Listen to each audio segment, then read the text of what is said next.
Everyone. So today we are going to study about valuation of shares.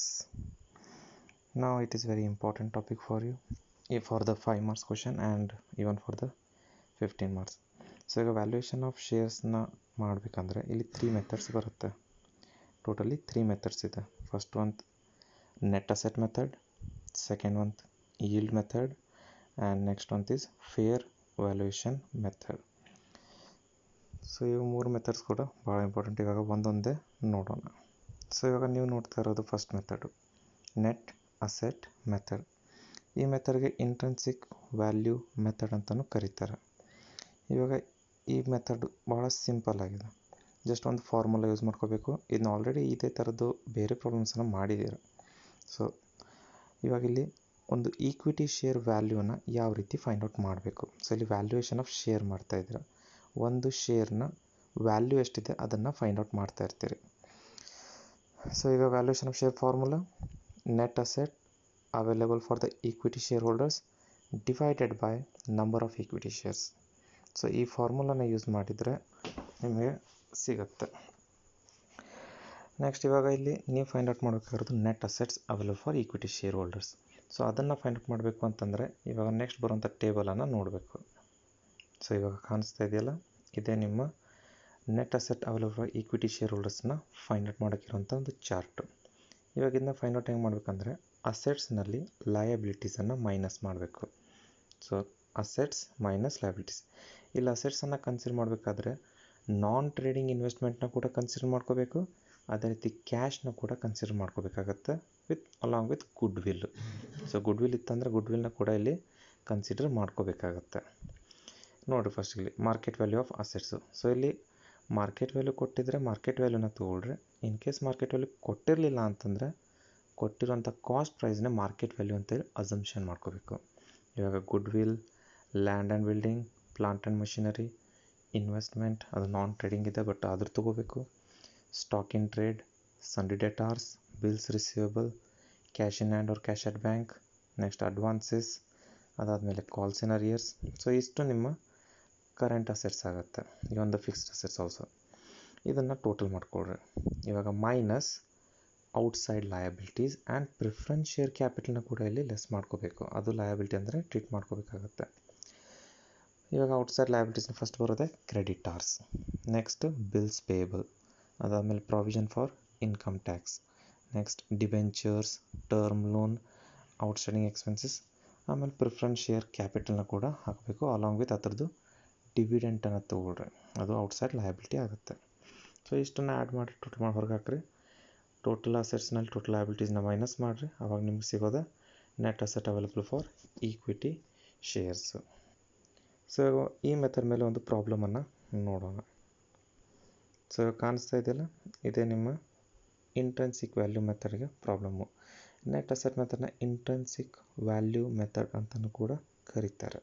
So ಕ್ವಶನಲ್ಲಿ ಕೇಳ್ತಾ ಇರಬೇಕಾದ್ರೆ net asset method ಅಂತಲೂ ಕೊಡ್ಬೋದು R intrinsic value method ಅಂತಲೂ ಕೊಡ್ಬೋದು. ನೋಡಿರಿ ಕ್ವಶನ್ ನೋಡೋಣ. The following is the balance sheet of Sai limited as on 31st March 2015.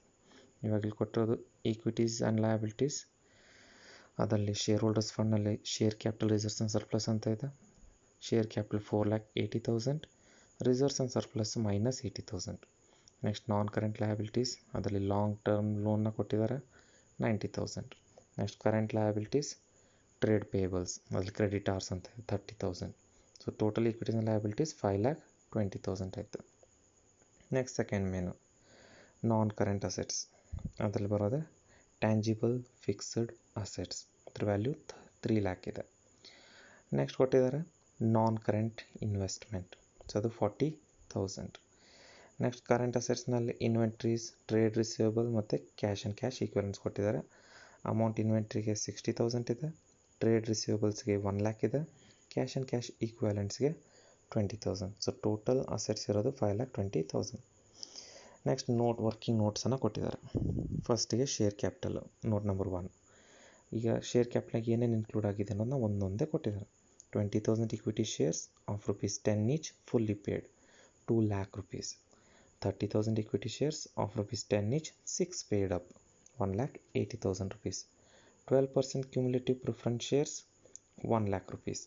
So total share capital ಆಗಿದ್ದು 4,80,000. ಇಲ್ಲಿ ಪಾರ್ಟ್ಲಿ ಪೇಡ್ ಅಪ್ ಇದೆ, ಸೊ ಅದು ನೋಷನಲ್ ಕಾಲ್ ಅಂತ ಕರೀತಾರೆ. ಎಷ್ಟು ಅಮೌಂಟ್ ಬಂದಿರಲ್ಲ ಅಂಥದನ್ನು ನೋಷನಲ್ ಕಾಲ್ಸ್ ಅಂತ ಟ್ರೀಟ್ ಮಾಡ್ತಾರೆ. ಅದು ನೆಕ್ಸ್ಟ್ ಬೇಕಾಗುತ್ತೆ. Next second note reserves and surplus. P&L account debit balance minus ಅಂತ ಕೊಟ್ಟಿದ್ದಾನೆ, ಸೊ ಆ ಇಯರ್ನಲ್ಲಿ ಮೇ ಬಿ ಲಾಸ್ ಆಗಿದೆ. Next other information. Current cost of fixed asset is 4,30,000 and that of the stock is 80,000. ಇವಾಗ ಇಲ್ಲಿ current value ಕೊಟ್ಟಿದ್ದಾರೆ, ಅಂದರೆ market ವ್ಯಾಲ್ಯೂನ ಕೊಟ್ಟಿದ್ದಾರೆ. ಅಲ್ಲಿ ಮೇಲ್ಗಡೆ ಕೊಟ್ಟಿದ್ದಾರೆ ನೋಡ್ರಿ, ಫಿಕ್ಸ್ಡ್ ಅಸೆಟ್ ವ್ಯಾಲ್ಯೂ ಎಷ್ಟಿದೆ ಅಲ್ಲಿ 3 lakh, ಬಟ್ ಆ್ಯಕ್ಚುಲಿ ಇಲ್ಲಿರೋದು 4,30,000. ಸೊ ನಾವು ಇವಾಗಿನ ವ್ಯಾಲ್ಯೂ ತೊಗೋಬೇಕು, ಮೊದಲಿಂದಲ್ಲ. ಬ್ಯಾಲೆನ್ಸ್ ಶೀಟ್ನಲ್ಲಿ ಓಲ್ಡ್ ವ್ಯಾಲ್ಯೂ ಇರುತ್ತೆ, ಅದರ್ ಇನ್ಫಾರ್ಮೇಷನಲ್ಲಿ ಕರೆಂಟ್ ವ್ಯಾಲ್ಯೂ ಇರುತ್ತೆ. ಸೊ ಇವಾಗ ನಾವು ಫಿಕ್ಸ್ಡ್ ಅಸೆಟ್ಸ್ ತೊಗೋಬೇಕಾಗಿರೋದು 4,30,000. ನೆಕ್ಸ್ಟ್ ಆ ಥರ ಸ್ಟಾಕ್ ವ್ಯಾಲ್ಯೂ ಕೊಟ್ಟಿದ್ದಾರೆ 80,000. ಅದರ ಮುಂಚೆ ಇದ್ದಿದ್ದು ಓನ್ಲಿ 60,000, ಬಟ್ ಇವಾಗ 80 ಆಗಿದೆ, ಸೊ 80,000 ತೊಗೋಬೇಕು. Investments R realisable at 30,000.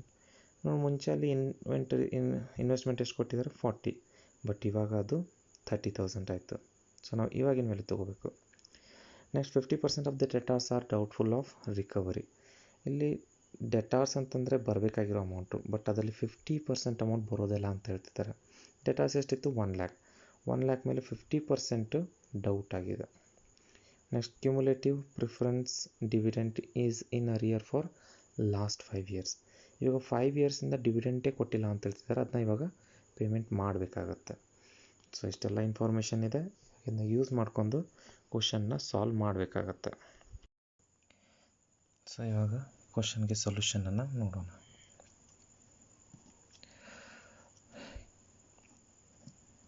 Calculation of net assets available for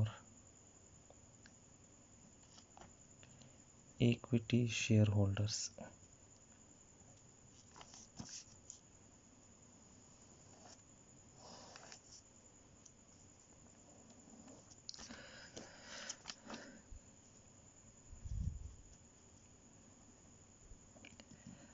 Market value of assets. ಇವಾಗ ಅಸೆಟ್ಸ್ ಎಂದು ಮಾರ್ಕೆಟ್ ವ್ಯಾಲ್ಯೂನ ಬರ್ಕೊರೋಣ. ಫಸ್ಟಿಗೆ ಫಿಕ್ಸ್ಡ್ ಅಸೆಟ್ಸ್.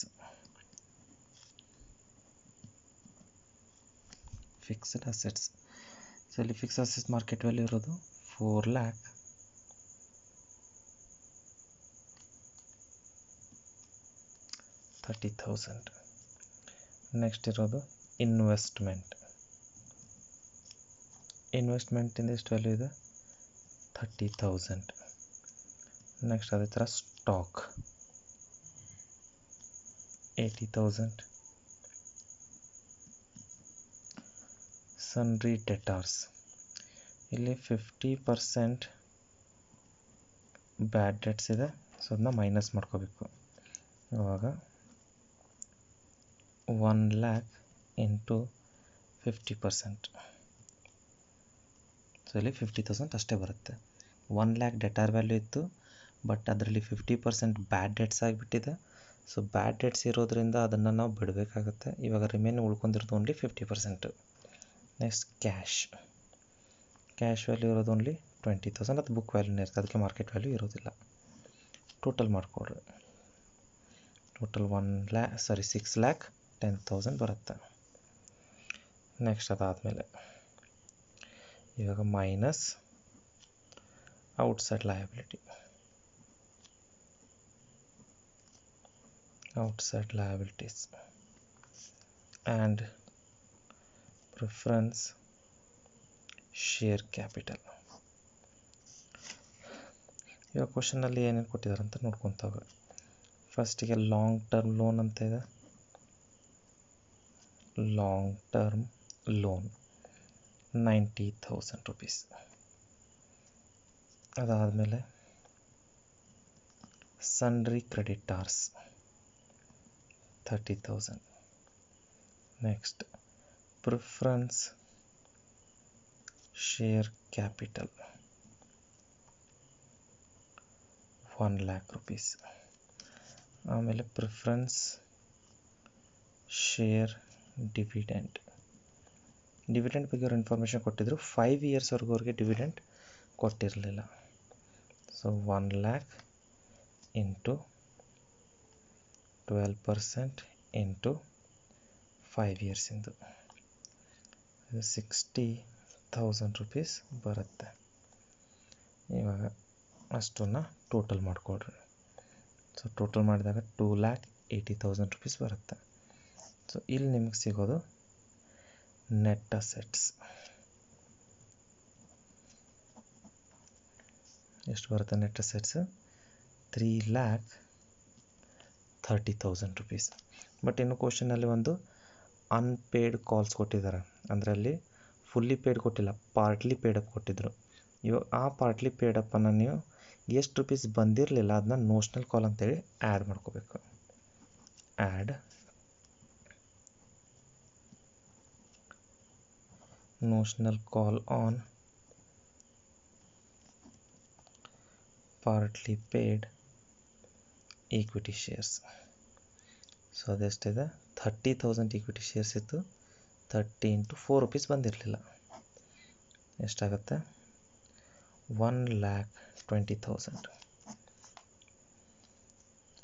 ಸೊ ಅಮೌಂಟ್ 4,50,000 ಆಯಿತು. net asset available for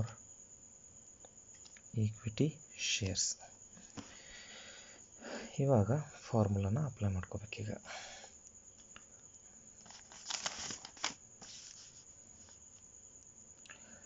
therefore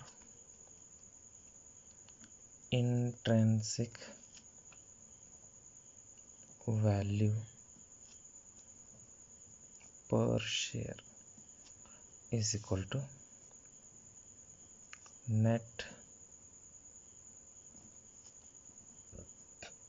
asset available divided by number of equity shares.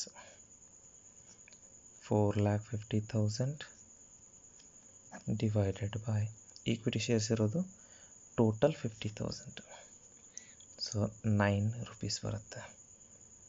Rupees 9 equity share ಆಯಿತು. ಇವಾಗ ಕ್ವಶನಲ್ಲಿ 2 equity shares ಕೊಟ್ಟಿದ್ದಾರೆ. ಒಂದು fully paid up equity share ಇದೆ, ಇನ್ನೊಂದು ಪಾರ್ಟ್ಲಿ ಪೇಡ್ ಅಪ್. ಸೊ ಎರಡಕ್ಕೂ find out ಮಾಡಿ. ಇದು ಸಿಕ್ಕಿರೋದು ಫುಲ್ಲಿ ಪೇಡ್ ಅಪ್ಗೆ. So intrinsic value of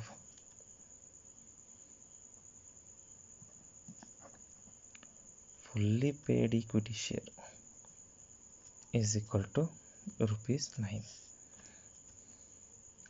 But intrinsic value of partly paid equity share is equal to 9 rupees minus, sorry,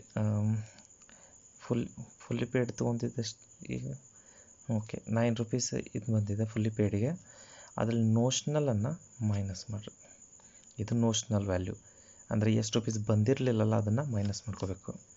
so difference 5 rupees. So partly paid ಶೇರ್ಗೆ 5 rupees ಆಗುತ್ತೆ, fully ಪೇಯ್ಡ್ಗೆ 9 rupees ಆಗುತ್ತೆ. ಇಷ್ಟು ಮಾಡಿದರೆ ನಿಮ್ಮದು ಇಂಟ್ರಿನ್ಸಿಕ್ ವ್ಯಾಲ್ಯೂ ಸಿಗುತ್ತೆ. Same ಇದನ್ನು ಎಲ್ಲ ಥರ ಪ್ರಾಬ್ಲಮ್ಗೂ ಅಪ್ಲೈ ಮಾಡ್ಬೋದು, ಯಾವಾಗ ಇಂಟ್ರಿನ್ಸಿಕ್ ಮೆಥಡ್ ಮೇಲೆ ಕ್ವಶನ್ನ ಕೇಳಿದರೆ.